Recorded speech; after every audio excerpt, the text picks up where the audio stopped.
chữ lù tan đốc mà huỳnh cực tuyên chinh làng xel phô sum chê lẽ ngồi nâu rồng ta nem đu non bal ta lắm đu na núi năm cướp ta kia nào ta yo cướp quanh ra khe lỡ si tâm căng thương nhìn chi băng mô thun ô ta đo khô ngô tha đi gần nào tí lệ đô băng ai si ăn lâu rong quanh ra dù choi lại nấu rì cư hương đi chi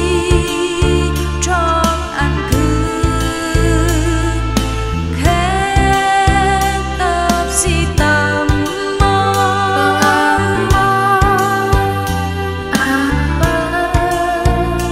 thức đi tâm cư mô kia nào sức siêu tê sru mà bằng mô tươi ai mô kia yu pre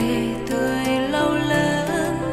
mà nào rong quanh pra ang lam phô xa cướp đạp ba